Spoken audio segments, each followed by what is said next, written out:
All right, good afternoon. My name is Jane Edenfear. I'm a third-year doctoral candidate at UT Health, Houston School of Public Health, and I'm going to be presenting today on qualitative fraud. This issue became apparent only after my dissertation data collection began, and I wish I'd been more aware of it earlier in the research process. I made this video because I'd like to create more awareness about this issue, especially as we're moving into an era now where remote interviews are going to be more common and accessible across the entire globe. So what is qualitative fraud? It's individuals who misrepresent their identity, their lived experience, or their eligibility to access a study and ultimately receive compensation. So fraud can show up in a few specific ways. Some people might falsify medical conditions to qualify or provide false demographic details to meet eligibility criteria. We also might see duplicate participation where the same person completes the study more than once, sometimes using different emails, names, or devices. And then there also could be AI-generated responses that look polished but don't actually reflect real lived experience. And in interview-based work, there's an added layer of risk. Impersonation using voice or video filters, but the person on the call may actually not be who they claim to be. And so together these issues really threaten data credibility, reliability, and transferability of these findings, and they can really harm the data. But here's the big why should we care question. Online recruitment has expanded access to hard to reach and stigmatized populations, which is a major strength in modern research. But when studies offer compensation, it can increase the risk of ineligible or fraudulent participants attempting to enroll. Qualitative studies are especially vulnerable because of small sample sizes, heavy reliance on detailed narratives, and trust-based data collection. Even a few fraudulent cases can meaningfully distort findings. But ultimately, participant fraud threatens the credibility, the rigor, and the ethical integrity of our work. So why is qualitative research vulnerable? In small samples, even one fraudulent participant can have a disproportionate impact, such as distorting findings and basically waste time and resources. Narrative data are also difficult to externally validate. And because qualitative interviews rely on rapport and trust, we may feel hesitant to confront these inconsistencies. We want to believe our participants, and we don't want to unfairly question or discriminate against people with complex or stigmatized conditions. But these very commitments to ethical practices can make it difficult to know where to draw the line.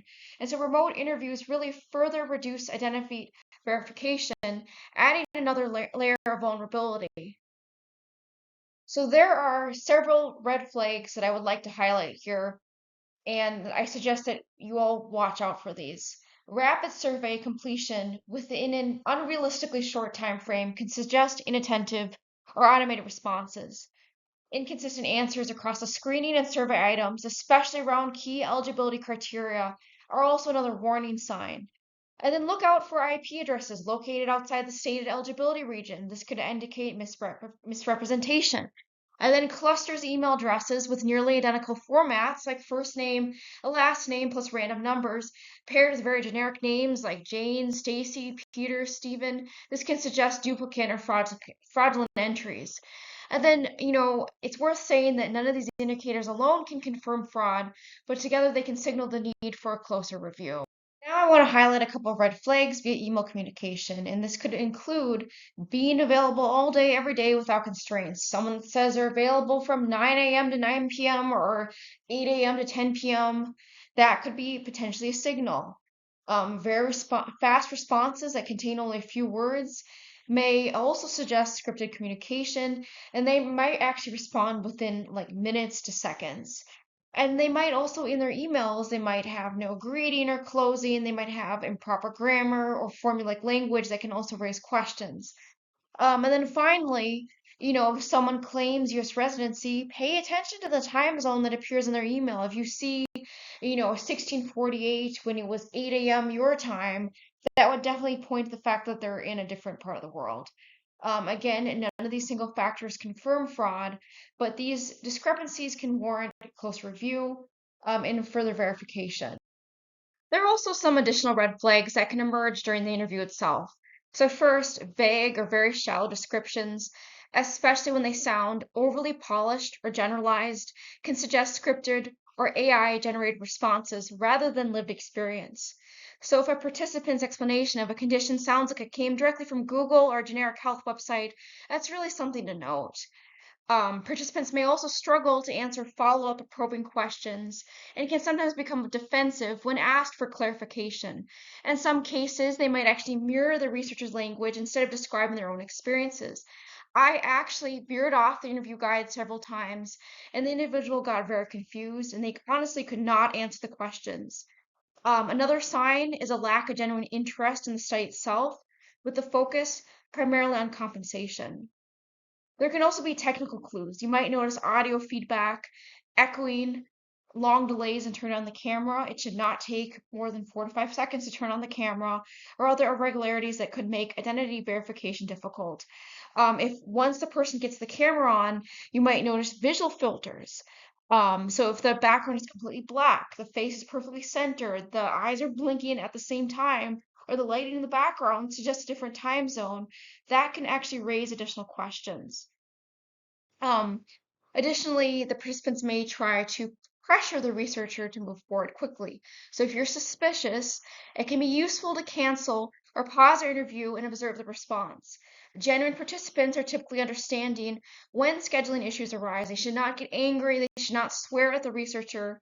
Collectively, none of these signs alone can confirm fraud, but when they appear together, it really is worth pausing and reassessing who you're actually speaking with. So, to reduce the risk of participant fraud, prevention really needs to start at the design stage. First, I recommend using layered screening, including consistency checks and also eligibility questions being asked in multiple ways. I would avoid posting the full eligibility criteria publicly. Of course, keep some criteria embedded within the screener so they're harder to game. Third, require live components when possible, such as brief verification calls.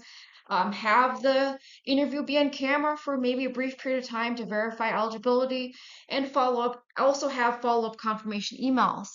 It's also helpful to monitor metadata like timestamps, IP addresses, time zones, and also duplicate contact patterns. And of course, most importantly, trust your analytic instincts. If something feels off, pause the interview. It's okay to verify, reschedule, or decline participation. Protecting data integrity is not discriminatory. It's really an ethical responsibility on behalf of the researcher and the institution. Trust your gut and you know your research.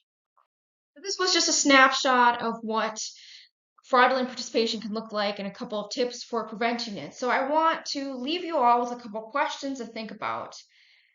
Qualitative research relies heavily on trust. Trust in participant narratives, trust in the researcher reflexivity, and trust in the integrity of the data we collect. But as recruitment increasingly occurs online, as researchers encounter issues like fraudulent participants or fabricated responses, these raise really important questions for our field. If we're relying on trust and reflexivity, how can we as researchers balance openness with the need to verify participant authenticity? And as we move online, what new strategies can we put forth to protect data integrity while maintaining inclusivity and accessibility? Thank you.